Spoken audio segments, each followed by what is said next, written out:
ನಮಸ್ಕಾರ. ನೀವು ನೋಡ್ತಾ ಇದ್ದೀರಾ ಟಿವಿ ವಿಕ್ರಮ ವಿಶೇಷ ಕಾರ್ಯಕ್ರಮಕ್ಕೆ ಸ್ವಾಗತ.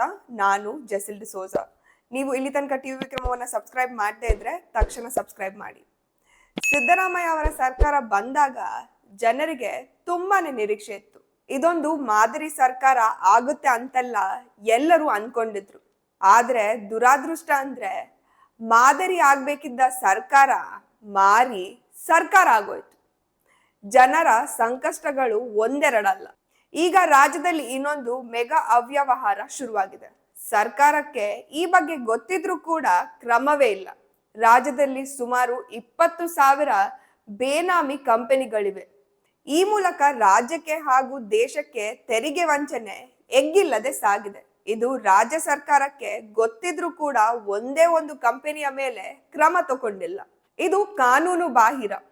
ಆದ್ರೆ ಅನೇಕ ರಾಜಕಾರಣಿಗಳ ದಂಧೆ ನಡೆಯೋದೆ ಈ ಕಂಪನಿಗಳ ಮೂಲಕ. ಹೀಗಾಗಿ ಯಾರೊಬ್ರು ಕೂಡ ಧ್ವನಿಯೇ ಎತ್ತಾ ಇಲ್ಲ. ತೆರಿಗೆ ವಂಚನೆ, ಅಕ್ರಮ ಹಣಕಾಸು ವರ್ಗಾವಣೆ, ಕಪ್ಪು ಹಣವನ್ನ ವೈಟ್ ಮಾಡೋದು, ಇದೆಲ್ಲ ಕೂಡ ಈ ಸಂಸ್ಥೆಗಳ ಮೂಲಕನೇ ನಡೆಯುತ್ತೆ.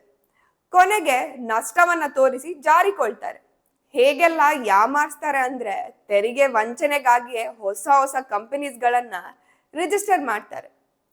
ನಂತರ ನಮ್ಮಲ್ಲಿ ಇಂಥ ಪ್ರಾಡಕ್ಟ್ ಸಿಗುತ್ತೆ ಅಂತ ಇಷ್ಟು ಸರಕನ್ನ ನಾವು ಈ ವರ್ಷ ಕಳಿಸಿದ್ದೇವೆ ಅಂತ ಫೇಕ್ ಇನ್ವಾಯ್ಸ್ ಅನ್ನ ಸೃಷ್ಟಿ ಮಾಡ್ತಾರೆ. ಅದನ್ನ ಟ್ಯಾಕ್ಸ್ ಕ್ರೆಡಿಟ್ಗೆ ಬಳಕೆ ಮಾಡಲಾಗುತ್ತೆ. ಈ ಕಂಪನಿಗಳ ಮೂಲಕವೇ ಅಕ್ರಮವಾಗಿ ಹಣ ವರ್ಗಾವಣೆ ಆಗುತ್ತೆ. ಸಾಮಾನ್ಯವಾಗಿ ಉದ್ಯೋಗ ಕೊಡಿಸೋದಾಗಿ ಹಾಗೂ ಶೇರ್ ಮಾರುಕಟ್ಟೆಯ ಲಾಭದ ಆಸೆ ತೋರಿಸಿ ವಂಚನೆಯನ್ನ ಮಾಡ್ತಾರೆ. ಇದೆಲ್ಲವೂ ಕೂಡ ಸರ್ಕಾರಕ್ಕೆ ಗೊತ್ತಿರುತ್ತೆ. ಆದ್ರೆ ಕ್ರಮಕ್ಕೆ ಮಾತ್ರ ಮುಂದಾಗೋದಿಲ್ಲ. ಅವರ ಶಕ್ತಿ ಪ್ರದರ್ಶನ ಏನಿದ್ರು ಬಡವರ ಮೇಲೆ ಅಷ್ಟೇ ಅನ್ನೋದು ಮತ್ತೆ ಮತ್ತೆ ಪ್ರೂವ್ ಮಾಡ್ತಾ ಇದ್ದಾರೆ. ದೇಶದಲ್ಲಿ ಕೂಡ ಇಂತಹ ಲಕ್ಷಾಂತರ ಕಂಪನೀಸ್ಗಳು ಸಿಗುತ್ತೆ. ಆದ್ರೆ ರಾಜ್ಯದಲ್ಲಿ ಕಳೆದ 2 ವರ್ಷದಲ್ಲಿ ನಕಲಿ ಕಂಪನಿಗಳ ಸಂಖ್ಯೆ ಮಿತಿ ಮೀರಿದೆ. ಒಂದು ಮಾಹಿತಿಯ ಪ್ರಕಾರ ಸಿದ್ದು ಸರ್ಕಾರದಲ್ಲಿದ್ದ ಮಂತ್ರಿಗಳ ಅನೇಕ ಕಂಪನಿಗಳಿವೆ. ಹೀಗಿರುವಾಗ ಹೇಗೆ ತಾನೇ ಕ್ರಮ ಸಾಧ್ಯ ಅಲ್ವಾ? ರಾಜಕೀಯದಲ್ಲಿ ದುಡ್ಡಿನ ಓಡಾಟಗಳು ಜಾಸ್ತಿ. ಇದು ಎಲ್ಲ ಪಕ್ಷಗಳಿಗೂ ಅನ್ವಯಿಸುತ್ತೆ. ಹೀಗಾಗಿ ಎಲ್ಲಾ ಕಡೆ ಡಿಜಿಟಲ್ ಪೇಮೆಂಟ್ ಅಸಾಧ್ಯ. ಯಾಕಂದ್ರೆ ಪ್ಯಾನ್ ಕಾರ್ಡ್ ಲಿಂಕ್ ಆಗಿರೋದಕ್ಕೆ 10 ರೂಪಾಯಿ ವ್ಯವಹಾರ ಮಾಡಿದ್ರೂ ಕೂಡ ಇನ್ಕಮ್ ಟ್ಯಾಕ್ಸ್ ಡಿಪಾರ್ಟ್ಮೆಂಟ್ಗೆ ಲೆಕ್ಕ ಸಿಗುತ್ತೆ. ಹೀಗಾಗಿ ಹಾರ್ಡ್ ಕ್ಯಾಶ್ ಮೂಲಕವೇ ವ್ಯವಹಾರ ಜೋರಾಗಿರುತ್ತೆ. ನೇರ ವ್ಯವಹಾರ ಕೂಡ ಸುಲಭ ಅಲ್ಲ. ಬದಲಾಗಿ ಫೇಕ್ ಕಂಪನಿಗಳ ಮೂಲಕ ಹಣ ವ್ಯವಹಾರ ಮಾಡಲಾಗುತ್ತೆ.